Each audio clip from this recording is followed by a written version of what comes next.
আল কোরআনে যা কিছু বলা হয়েছে বর্তমানে প্রত্যেকটা জিনিস সত্য হইতে দেখা গেছে এন্ড বিগত দিনগুলোতেও অনেক কিছু আমরা প্রুফ পাইছি।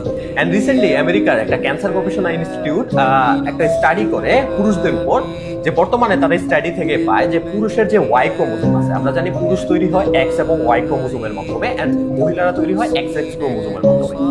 এন্ড পুরুষের যে ওয়াই ক্রোমোজোম আছে এর পরিমাণ ধীরে ধীরে এতটাই বেশি ডিক্লাইন হচ্ছে বা কমে যাচ্ছে যে একটা সময় গিয়ে সমাজের মধ্যে পুরুষের অস্তিত্ব প্রায় সংকটে পড়ে যাবে। গত প্রায় 1500 থেকে 1600 বছরে পুরুষের ওয়াই ক্রোমোজোমের পার্সেন্টেজ বা প্রবাবিলিটি বা হচ্ছে স্ট্রংগেস্ট কমে আসছে প্রায় 97%। তার মানে ইন ফিউচার পুরুষের সংকট পৃথিবীর মধ্যে দেখা দিবে। আর বর্তমানে আপনারা খেয়াল করলে দেখবেন যে পৃথিবীর প্রত্যেকটা দেশে পুরুষের তুলনায় মহিলার সংখ্যা বেশি, পৃথিবীর প্রত্যেকটা দেশে।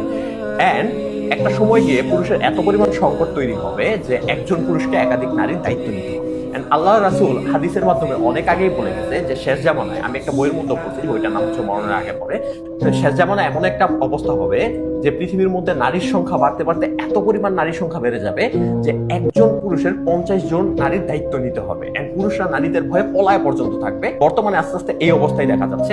আপনারা যদি খেয়াল করলে দেখবেন যে আপনার চারপাশে ম্যাক্সিমাম ঘরের মধ্যেই মেয়ে সন্তানের জন্ম হচ্ছে। রাসূল সাল্লাল্লাহু আলাইহি ওয়াসাল্লাম যে আলামতগুলো বলেছেন তার মধ্যে অন্যতম একটা আলামত হচ্ছে শেষ জামানায় মেয়েদের সংখ্যা বাড়বে, ছেলেদের সংখ্যা কমে যাবে।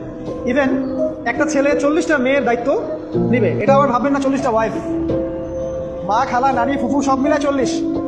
আর সামনে যে মহাযুদ্ধটা হতে যাচ্ছে এরপরে এরকমই একটা অবস্থা হবে। সমাজের মধ্যে আপনারা যদি বাস্তবতার আলোকে কোরআন হাদিসের কথাগুলো খুব ভালোভাবে লক্ষ্য করেন তাহলে দেখবেন প্রত্যেকটা কোরআন হাদিসের কথা আস্তে আস্তে প্রুফ পাওয়া যাচ্ছে।